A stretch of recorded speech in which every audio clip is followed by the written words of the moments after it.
मैं डॉक्टर नीरजा शर्मा, राजकीय महाविद्यालय धौलपुर, समाजशास्त्र की एसोसिएट प्रोफेसर। मैं आज आपको बीए पार्ट 3 के विद्यार्थियों को नगरीय समाजशास्त्र की प्रकृति, विषय सामग्री और संबद्धता के संबंध में जानकारी प्रदान करूंगी। हमारे यहाँ समाजशास्त्र में विभिन्न प्रकार के समाजों का अध्ययन की सुविधा हमें प्राप्त होती है। इसमें हम जो है वो इन अध्ययनों के लिए अलग अलग शाखाओं में अलग अलग प्रकार के अध्ययन करते हैं। जो सामाजिक व्यवस्था है उनके बारे में, मानव समाज में संस्कृति के अध्ययन के लिए आदिम समाज, ग्रामीण समाज, नगरीय समाज, औद्योगिक समाज आदि के अध्ययन के लिए हमें ग्रामीण और नगरीय समाजशास्त्र की स्थापना की गई है समाजशास्त्र में। अब जो नगरीय समाजशास्त्र है, ये इसका अगर हम अर्थ और परिभाषा देखें तो इसकी अलग अलग विद्वानों ने अलग अलग परिभाषा दी है और वो परिभाषा भी अलग अलग तरीके से दी है। प्रसिद्ध समाजशास्त्री स्मिथ के अनुसार नगरीय समाजशास्त्र नगरों में व्याप्त सामाजिक संबंधों का अध्ययन है। समाजशास्त्री इरिक्सन ने नगरीय समाजशास्त्र को अपनी पुस्तक अर्बन बिहेवियर में लिखा है कि एक सामाजिक वैज्ञानिक के रूप में उन समस्त जटिल परिस्थिति तथा अंतः संबंधों में रुचि रखता है जो नगरीय सामाजिक जीवन का निर्माण करता है। अर्थात नगरीय समाजशास्त्र में कस्बों, नगरों में रहने वाले लोगों का अध्ययन करता है। नगरीय समाजशास्त्र नगरीय समाजों की व्यवस्था और उसमें होने वाले परिवर्तनों का क्रमबद्ध और व्यवस्थित अध्ययन करने वाला विज्ञान है। अब हमें ये अध्ययन क्यों करना रहता है? इसका मुख्य कारण यह है कि हम इस अध्ययन के माध्यम से हम नगरों में जो हमारे विभिन्न जनसंख्या को जो सामाजिक असुविधाएं होती हैं, हमारी जो सामाजिक संस्कृति है उसको जानना, उन असुविधाओं के कारण, निवारण, इन सब के बारे में मतलब कि हम अध्ययन करके और उन समस्याओं का समाधान निकाल सकते हैं। अगर इसकी विषय सामग्री देखें कि हम किन किन विषयों का अध्ययन करते हैं नगरीय समाजशास्त्र में, तो कई बार हमें देखने में, अगर हम ग्रामीण समाजशास्त्र और नगरीय समाजशास्त्र का अध्ययन करें तो हम देखते हैं कि इनकी विषय क्षेत्र और विषय सामग्री लगभग हमें समान दिखाई देती है, लेकिन ये समान होती नहीं है। एक दूसरे से ये संबंधित होने के कारण हमें लगता समान है, लेकिन इन दोनों की विषय सामग्री में बहुत अंतर होता है। नगरीय समाजशास्त्र की विषय सामग्री में हम जो विवेचना करते हैं उसको कुछ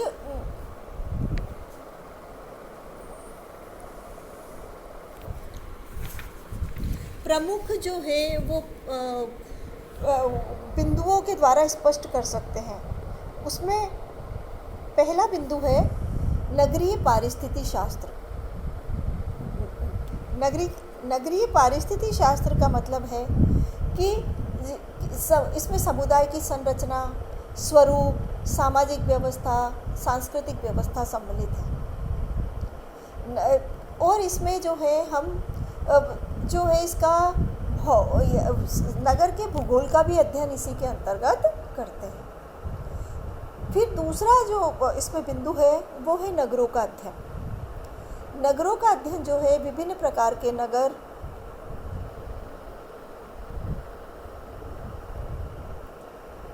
इनकी सामाजिक सांस्कृतिक विशेषताएं, नगरों की उत्पत्ति, इनका विकास एवं विभिन्न कालों की नगरीय संस्कृति की तुलना हम आदि का अध्ययन करते हैं।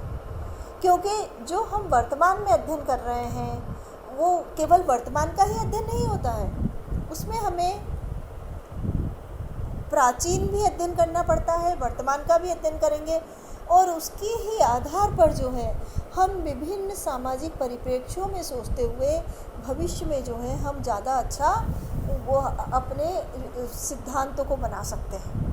इसलिए हमें जो है वो इतिहास का भी अध्ययन करना पड़ेगा और वर्तमान का भी। नगरीय सामाजिक संरचना, अगला बिंदु। नगरों की सामाजिक संरचना में जो है हमें स्तरीकरण या स्ट्रेटिफिकेशन देखने को मिलता है, और वो स्ट्रेटिफिकेशन के जो मुख्य बिंदु होते हैं या किन कारणों से, किन किन माध्यमों से होता है। एक तो जो है सामाजिक स्ट्रेटिफिकेशन होता है, सोशल स्ट्रेटिफिकेशन, इकोनॉमिकल और पॉलिटिकल। इन संस्थाओं का अध्ययन भी हम करते हैं। फिर सामाजिक नियंत्रण की व्यवस्था का अध्ययन। नगरों जो है, नगरों में जो समाजशास्त्र है, वो जो व्यवस्था है, वहाँ के जो है नगरों की कानून व्यवस्था, रीति रिवाज, प्रथा आदि के अध्ययन के साथ में किसी भी समाज में शांति और सुरक्षा बहुत आवश्यक होती है। ये एक समाज का शांति और कानून व्यवस्था को बनाए रखना एक समाज का मूलभूत आवश्यकता है। तो हमें नगरों की शांति व्यवस्था के लिए वहाँ की जनसंख्या के आधार पर नियंत्रण के साधनों का सुझाव देना और समाज में शांति बनाए रखना, ये भी हमारा एक अध्ययन का मुख्य कारण वो बिंदु होता है। नगरीकरण वर्तमान समय में अगर हम देखें तो तीव्र गति से संचार एवं यातायात के साधनों में क्रांति के कारण ग्रामीण जनसंख्या का शहरों की ओर गतिशीलता के कारण नगरीकरण में वृद्धि हो रही है। इस कारण जो छोटे कस्बे हैं, जब गांव से लोग प्रवास के द्वारा कस्बों में आते हैं तो वो छोटे कस्बे बड़े नगरों का रूप ले लेते हैं और जो नगर हैं वो महानगर में परिवर्तित होते जा रहे हैं। और अगर हम इस रूप में देखें तो हम कह सकते हैं, देखिए भारत में भी जो है वो महानगरों की संख्या अब धीरे धीरे बढ़ती जा रही है। और उसका मुख्य कारण क्या है कि ग्रामीण जनसंख्या का शहरी क्षेत्र में आना और इस गतिशीलता का अध्ययन करना। फिर क्योंकि जब ग्रामीण लोग शहर में आएंगे और एक बहुत बड़ी जनसंख्या किसी एक क्षेत्र स्थान विशेष स्थान पे जब वो आके और निवास करेगी तो वहाँ पे कई प्रकार की समस्याएं भी उत्पन्न होगी। उस स्थान से में रहने के कारण हमें हमारे समाज को कुछ लाभ भी होंगे एक स्थान पे इतने सारे लोगों के रहने के कारण, और कुछ हानियाँ भी होंगी। इनका मूल्यांकन करना भी हमारा एक महत्वपूर्ण उद्देश्य है। फिर है नगरों की समस्याओं का अध्ययन। हमें देखें ग्रामीण समाज और नगरीय समाज दोनों में समस्याओं में अंतर हमें देखने को मिलता है। सामाजिक जो समस्याएं हैं वो समाजों में कई प्रकार के विघटन उत्पन्न करती हैं। जैसे जब ज़्यादा जनसंख्या होती है किसी क्षेत्र विशेष में तो वहाँ पे बेरोजगारी की समस्या उत्पन्न होती है, भिक्षावृत्ति, वेश्यावृत्ति, बाल अपराध, विवाह विच्छेद, ऐसी कई जो सामाजिक समस्याएं हैं जो कि हमारे समाज की प्रमुख विघटनकारी तत्व हैं। इनका भी जो है वो स्वरूप हमें बढ़ता हुआ नगरीय समाज में देखने को मिलता है। इन सब का अध्ययन करना और इन विघटनकारी तत्वों को जो है वो रोक के और किसी तरीके से हमें सामाजिक व्यवस्थाओं को बनाए रखने के प्रयास करना किस तरीके से, वो भी हम इस अध्ययन में करते हैं। अब है भौगोलिक कारक। किसी भी समाज की भौगोलिक संरचना जो है वो उसकी संस्कृति का निर्माण करती है और वहाँ की सामाजिक व्यवस्था का भी निर्माण करती है। तो नगरों की उत्पत्ति में, उसकी विकास में, जनसंख्या में वृद्धि में, सामाजिक संबंधों में आदि का अध्ययन जो है हम इन सब का अध्ययन भौगोलिक कारकों में करते हैं। और वहाँ की एनवायरनमेंट या पर्यावरण का अध्ययन भी हम इसमें भौगोलिक कारक में करेंगे। नगरीय समाजशास्त्र का क्षेत्र।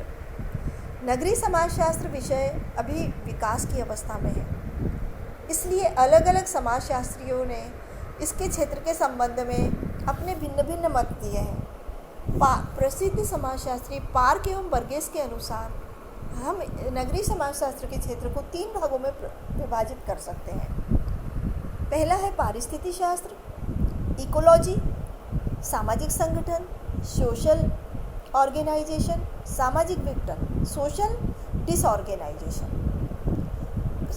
पारिस्थितिक शास्त्र या इकोलॉजी को हम 2 भागों में बिंदुओं के आधार पर अध्ययन करेंगे, मानव पारिस्थितिक शास्त्र और सामाजिक पारिस्थितिक शास्त्र। पारिस्थितिक शास्त्र क्या है? पार्क और बर्गेस के अनुसार नगरीय समाजशास्त्र का अध्ययन का क्षेत्र नगरों की भौगोलिक एवं प्राकृतिक परिस्थितियाँ, जैसे हर कस्बे, नगर और जो महानगर होते हैं हर एक की अलग अलग विशेष भौतिक और भौगोलिक परिस्थितियाँ होती हैं। हमारे देश में ही आप देख लीजिए, जो हमारे यहाँ के महानगर हैं जैसे कि मुंबई, दिल्ली, कोलकाता, चेन्नई, बेंगलुरु, इन सब स्थानों का अगर हम वहाँ की पर्यावरण का अध्ययन करें तो हर जगह हमें अलग अलग भौगोलिक और भौतिक परिस्थितियाँ देखने को मिलती हैं। और आप ये भी देखेंगे कि इन महानगरों में उनकी भौतिक और भौगोलिक परिस्थितियों के अनुसार ही उनके विकास का जो है या उसके वहाँ पे सामाजिक व्यवस्था में अलग अलग प्रकार के हमें रूप देखने को मिलते हैं, जबकि सब महानगर हैं लेकिन उनके सामाजिक ढांचे में मूलभूत से हमें परिवर्तन देखने को मिलता है। और इनका प्रभाव जो है हमारे मानव जीवन पे भी पड़ता है। तो उसमें एक तो हो गया, इसकी दो शाखाएं हैं, एक तो मानव पारिस्थितिकी शास्त्र और दूसरा सामाजिक पारिस्थितिकी शास्त्र। मानव पारिस्थितिकी शास्त्र, इसमें देखेंगे कि हम नगरीय और प्राकृतिक और भौगोलिक परिस्थिति का मानव जीवन पे क्या प्रभाव पड़ रहा है, इसका अध्ययन हम जो है इसके अंतर्गत करते हैं। सामाजिक पारिस्थितिकी शास्त्र, इसमें समाज की संरचना और कार्यों पर नगरीय भौगोलिक और प्राकृतिक परिस्थितियों के प्रभाव का हम अध्ययन करते हैं। फिर अगला है सामाजिक संगठन। पार्क एवं बर्गेस ने नगरीय सामाजिक संगठन के बारे में भी बताया। और किसी भी सामाजिक संगठन का मूल आधार सबसे पहला होता है परिवार। परिवार के बिना समाज का निर्माण नहीं हो सकता। परिवार जो है हमारे समाज की मूल इकाई है। तो परिवार, आर्थिक समितियाँ, राजनीतिक समितियाँ, मनोरंजनात्मक संगठन, सामाजिक वर्ग एवं संस्थाओं को हम इसमें रख सकते हैं। इसमें जो है हम प्राथमिक और द्वितीय यानी प्राइमरी एवं सेकेंडरी ग्रुप्स जो हैं, समूह हैं, उनको भी हम रखेंगे। फिर है सामाजिक विघटन। नगरों में जो है कई विघटनकारी समस्याएं हैं, शक्तियां हैं जो समाज में अनेक समस्याएं पैदा करती हैं। और ये विघटनकारी शक्तियां कौन कौन सी हैं? जैसे बेरोजगारी, अपराध, मद्यपान, गंदी बस्तियां, लिंग असमानता, पीढ़ी का संघर्ष, प्रदूषण, भ्रष्टाचार और भी कई मतलब कि विसंगतियां हैं। उन्हें हम सब इस सामाजिक विघटन के अंतर्गत हम इसका अध्ययन करते हैं। और हम इसके क्षेत्र को समय और स्थान के आधार पर और भी निश्चित कर सकते हैं। केवल ये 3 ही नहीं है इसके क्षेत्र, और भी हैं। और वो जो है अलग अलग समाज में इसकी प्रकृति के अनुसार हम अलग अलग रूप से इसको निश्चित करते हैं। नगरीय समाजशास्त्र के जो उपागम या अर्बन सोशियोलॉजी की अप्रोचेस क्या क्या है? तो विक्टर एवं डिसूजा ने अपने लेख अर्बन स्टडीज़ ए ट्रेंड रिपोर्ट में ये लिखा है कि भारत में नगरीय समाजशास्त्र में रुचि जो है वो सबसे पहले 1951 की जनगणना प्रतिवेदन के बाद में प्रारंभ हुई, जो कि हमें स्वतंत्रता प्राप्ति के बाद में प्रथम जनगणना जो रिपोर्ट आई थी उसके बाद में जो है वो भारत में अर्बन नगरीय समाजशास्त्र में हमारी रुचि हुई। क्योंकि इसका मुख्य कारण क्या था कि जो प्रथम जनगणना रिपोर्ट आई थी इसमें जो प्रतिवेदन इसका प्रस्तुत किया गया था उसमें नगरीय और ग्रामीण जनसंख्या इनके संबंध में अलग अलग जानकारी प्रस्तुत की गई थी। इस कारण जो है फिर भारतीय समाजशास्त्रियों की रुचि भी अर्बन और रूरल समाजों के बारे में अलग अलग अध्ययन करने के लिए देखी गई।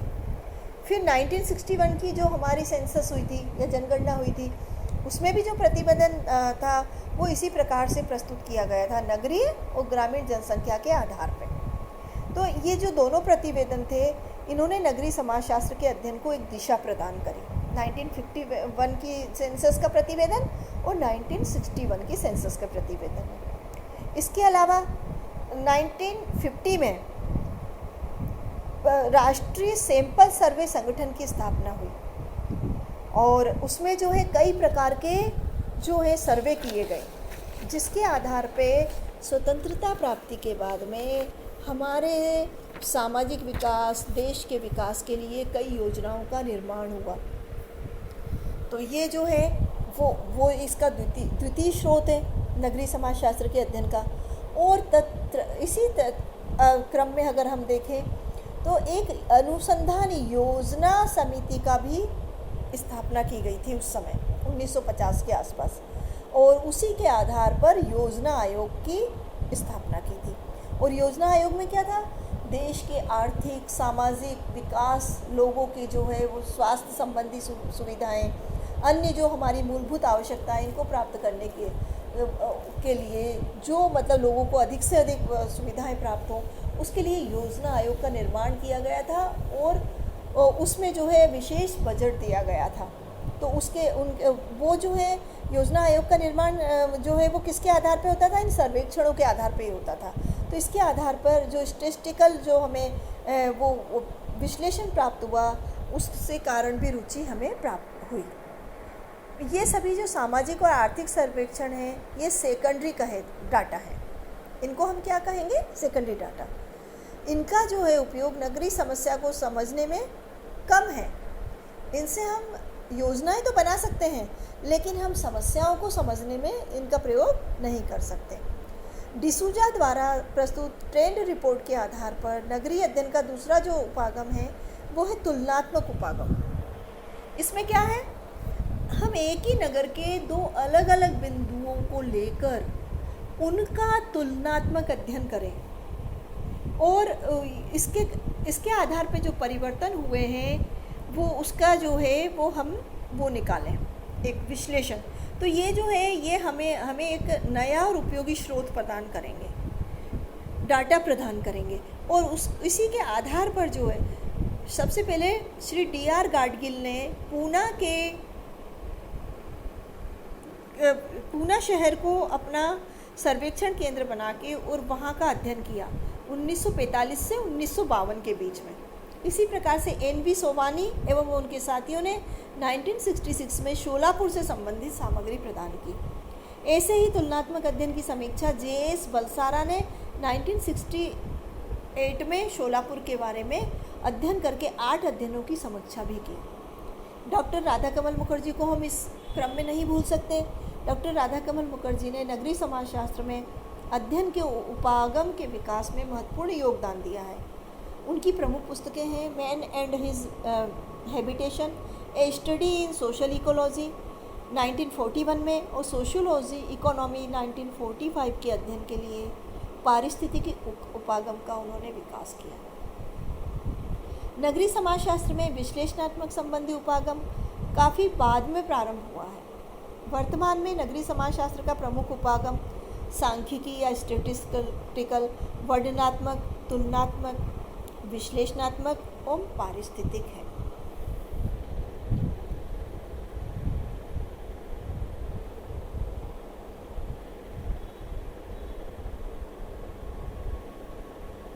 से जो भी आपके पेजेस हैं वो सारे जो भी फॉलो करने हैं वो सारे रिकॉर्ड करना स्टार्ट करें। यहाँ पे देखोगे ना टाइम आने स्टार्ट हो जाएगा, कितने सेकंड की वीडियो हो गई है।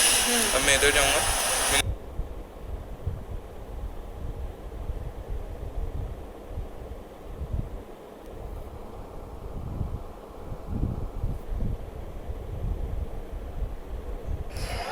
आप जो भी फॉलो करते होगे स्टेप्स, अपनी ऑडियो स्टार्ट हो चुकी है रिकॉर्डिंग, अपनी आवाज़ रिकॉर्ड कर रहा है वो। यहाँ पे जाएंगे, फिर आप कैम स्कैन ओपन करेंगे, फिर कैम स्कैनर से जो भी आपके पेजेस हैं वो सारे जो भी फॉलो करने हैं वो सारे रिकॉर्ड करना स्टार्ट करें। यहाँ पे देखोगे ना टाइम आने स्टार्ट हो जाएगा, कितने सेकंड की वीडियो हो गई है। अब मैं इधर जाऊँगा,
हेलो स्टूडेंट्स, मैं डॉक्टर नीरजा शर्मा, राजकीय महाविद्यालय धौलपुर में समाजशास्त्र के एसोसिएट प्रोफेसर। आज आपको उप समाजशास्त्रों का परिचय विषय में बी पार्ट थर्ड के नगरीय समाजशास्त्र की प्रकृति, विषय सामग्री और संबद्धता के विषय में जानकारी दूंगी।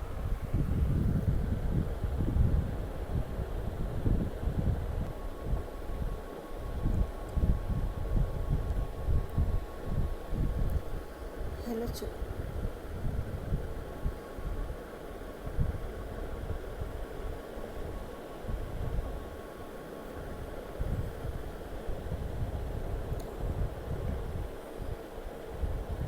Hello student,